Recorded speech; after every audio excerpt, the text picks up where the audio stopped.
여기서는 이제 주택 실거래 가격 지수를 가지고 왔는데요. 우리가 뭐 흔히 얘기하는 강남, 서울 강남구의 이제 주택 가격입니다.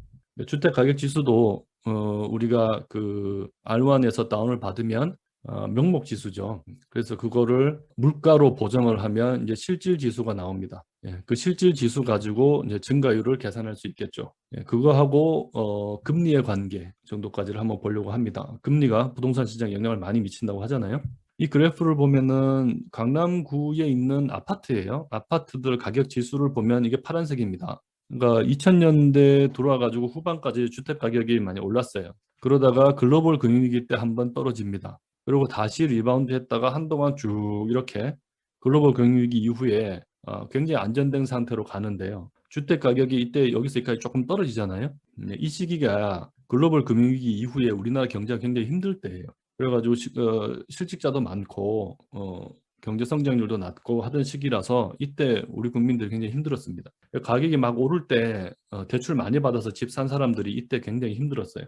그래서 여러분들이 하우스포어라는 말 들어봤는지 모르겠어요. 집은 가지고 있는데 그 집에 대출이 많고 그래서 그 대출 원리금 상환하는 것도 너무 힘들고 집을 팔아도 대출 갚고 나면 남는 게 없고 오히려 막 집값이 대출 금액보다도 낮을 수도 있고 막 이런 이제 그런 상황에 처한 사람들을 하우스푸어라고 합니다. 그런 말이 이때 막 나오고 그랬던 시기예요. 그리고 그 뒤로 이제 다시 주택 가격이 쫙 이렇게 오릅니다. 그래서 최근에 집값이 많이 올랐다 하는 게 전국적으로는 이보다 훨씬 좀 덜하지만 강남구 같은 경우는 이때 이제 집값 상승이 높은 걸 확인할 수 있죠. 현 정부 들어서도 집값이 가파르게 오릅니다. 그래서 지금 우리 정부는 집값을 잡는 것을 이제 굉장히 중요한 정책 목표로 잡고 있고요. 이때 한번 떨어지죠. 요게 주택 보유세를 이때 굉장히 강화합니다. 그러니까 다주택자들은 세금을 엄청 많이 내게 그렇게 그 영향으로 잠깐 하락을 했는데 실제로 그 이후에는 반짝 효과 이후에 다시 또 막 오르고 있습니다. 이런 모습을 지금 보이고 있는데요. 요거를 물가 상승률 가지고 보정을 하면 밑에 빨간 모양이 됩니다. 최근에 물가 상승률의 변동성이 많이 크지 않기 때문에 그래프의 방향 자체도 바뀌고 뭐 그러진 않아요. 대체로 물가 영향만큼 이제 낮아진 그런 모습을 보이고 있죠. 예, 이게 지금 주택가격 지수고요. 저거 가지고 증가율을 계산해 보면 그게 파란색 이제 그래프입니다. 아까 요 지수잖아요. 요 지수를 이제 증가율, 그러니까 전 분기 대비 증가율을 계산한 겁니다. 좀 더 예민하게, 민감하게 보기 위해서 계산해 보면 플러스인 구간은 이게 올라가는 거고요. 이렇게 툭 떨어지면 당연히 막대가 마이너스가 되는 거죠. 그래서 이렇게 많이 떨어진 데는 마이너스 쑥 내려가고 그렇습니다. 그래서 지수가 움직이는 거에 따라서 이 이제 증가율 패턴이 이렇게 보이는데 요때 대충 2010년대 중반 기준으로 이전에는 올랐다 내려갔다 좀 등락이 심했고 이후에는 대체로 이제 상승하고 있습니다. 아까 얘기했듯이 보유세 강화됐을 때 한번 떨어진 거 말고는요. 그것과 금리, 장기 금리의 관계를 보면 이렇습니다. 그러니까 우리가 집을 살 때 대출 받아서 보통 사잖아요. 그리고 주택담보대출은 이제 장기 대출이에요. 짧은 거 뭐 3년짜리 이런 것도 있지만 보통 10년, 15년, 뭐 아주 긴 거 뭐 30년짜리도 있고 뭐 그렇습니다. 그래서 장기 금리하고 관계를 보면 이제 금리가 낮으면 낮을수록 사람들이 대출을 받아서 집을 사는데 부담이 좀 적죠. 그리고 내가 가지고 있는 돈을 은행에 예금해도 금리가 얼마 없기 때문에 예금하는 대신에 차라리 그러면은 자산을 사자. 예전에 금리가 그 신용물 금리가 좀 높은 수준에 있을 때 이때는 주택담보대출 금리도 비교적 높았겠죠. 금리가 이제 높은 수준에 있을 때는 그 증가 추세가 그렇게 막 계속 지속되거나 뭐 그러진 않았어요. 좀 올라갔다 내려갔다 하는 모습이었는데 최근에 저금리가 쫙 장기적으로 지속되면서 집값이 상승하는 분기가 훨씬 많아진 이제 이런 모습을 볼 수 있습니다. 그래서 금리 높으면 집값 상승이 좀 둔화되고 금리를 낮추면 집값 상승이 좀 더 강해진다 하는 패턴을 장기적으로 한 10몇 년짜리 그래프를 보면 이렇게 좀 확인을 할 수가 있죠. 근데 이제 한 가지 여러분들한테 꼭 경고하고 싶은 것은 그 어떤 지표도 하나의 변수에만 영향받아서 움직이지 않는다. 이게 비슷하게 어떤 그 패턴을 보인다고 해서 그게 이 두 변수 사이의 인과관계를 나타내는 것은 아니다 하는 것을 여러분들이 꼭 기억해야 됩니다. 그래서 이런 문제를 극복하기 위해서 어떤 방법을 쓰냐 하면은 여러분들이 특성 가격 모형에서 배웠던 회귀 분석이라는 것을 이때 쓰는 겁니다. 그거를 이제 마지막으로 간단하게 설명할게요. 예를 들어서 우리는 강남구 아파트 집값의 변화율, 이 증가율이 무엇에 영향을 받는지를 보고 싶어요. 근데 거기에는 이제 우리가 생각하기에 사람들 소득이 늘어나면, 우리나라 경기가 좋으면 집값이 오를 것 같아요. 그걸 GDP 증가율로 한번 측정을 해봤습니다. 그 다음에 물가가 오르면, 이 CPI 계산할 때는 원래 집값은 안 들어가잖아요. 우리 국민들이 주로 많이 소비하는 대표 품목들 가지고 계산한 거거든요. 그러니까 물가가 오르면 사람들이 생활하기가 좀 팍팍해지니까 오히려 집을 사야 되겠다는 수요는 줄지 않을까? 이런 생각도 해볼 수 있죠. 그리고 세 번째는 이제 금리, 장기금리 방금 봤던 거. 그래서 소득과 물가와 금리 세 가지가 영향을 준다. 이런 가정을 해볼 수 있겠죠. 그러면은 GDP 증가율은 집값의 상승 요인, 물가 상승은 이제 실질 집값의 하락 요인, 그리고 금리는 역시 금리가 오르면 집값이 하락하는 요인. 뭐 이렇게 우리가 이제 가정을 해볼 수 있을 거예요. 그런 식으로 우리가 그렇게 가정한다면 이 각각의 변수들을 코시스, 이코스, R1 같은 데 가서 데이터 다운 받는 거예요. 회귀 분석을 하면은 이 세 가지 설명 변수들 각각의 다른 변수의 영향이 제거된 그 변수만의 효과를 볼 수 있다. 그거를 하는 방법은 우리 그 엑셀에서 메뉴 중에서 데이터를 들어가면 데이터 분석이라는 메뉴가 있고, 요거는 추가 기능 설치해야 된다고 설명했어요. 그 안에 보면은 여러 가지 있는데 그 중에 회귀 분석이라는 게 있어요.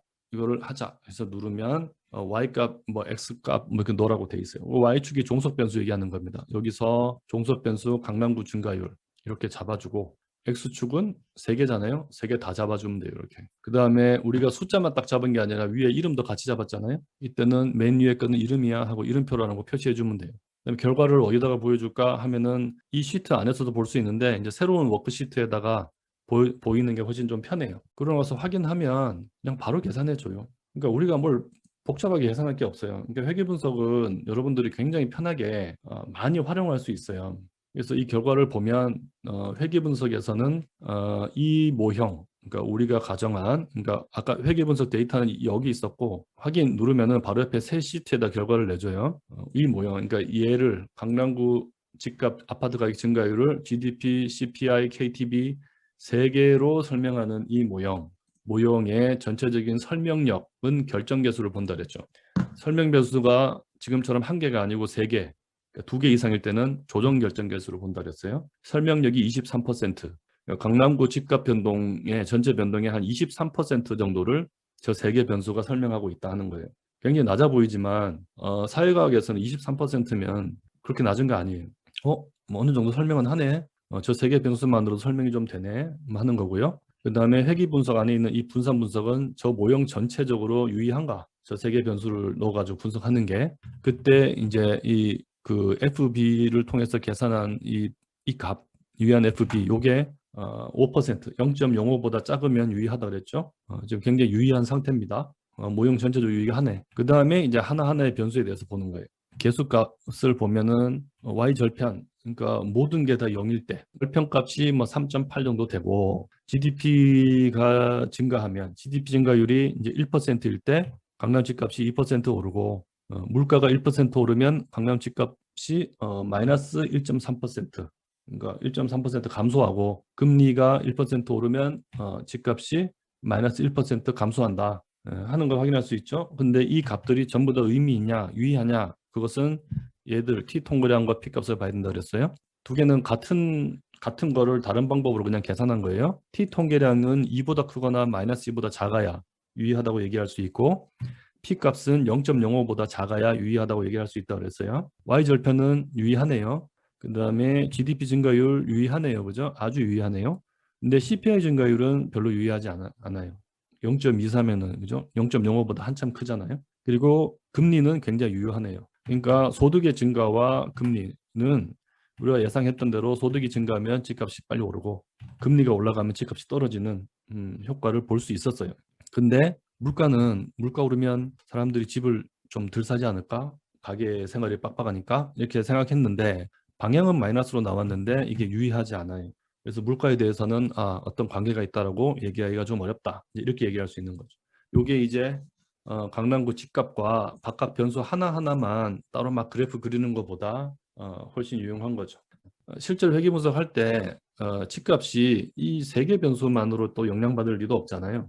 제대로 분석하려면 훨씬 많은 변수를 넣어야 되고, 그 변수들을 가공할 때 역시 집값의 증가율을 어떻게 계산할 거냐, 뭐 금리는 어떤 금리를 쓸 거냐, 뭐 이런 것들을 실제로 분석하는 연구자들은 굉장히 고민해가지고 이제 엄밀하게 분석을 하죠. 자, 이렇게 거시경제 부문에서 배웠던 여러 가지 지표들을 어디서 찾을 수 있는지, 그리고 실제로 이제 찾았던 그 값들이 어떤 모습을 보이고 있는지, 그리고 그 값들 간의 관계를 분석할 때 이제 회귀 분석이라는 것을 어떻게 사용하는지 하는 것을 간단하게 설명을 했습니다. 자, 이걸로 거시경제 부문에 대한 설명도 모두 마치도록 하겠습니다. 자, 오늘은 부동산 경제론 12번째 시간, 거시경제 변수와 부동산 시장에 대해서 알아봤습니다. 이것으로 총 12주에 걸친 부동산 경제론 강의를 모두 마치도록 하겠습니다. 이까지 오시느라고 고생 많으셨습니다. 수고하셨습니다.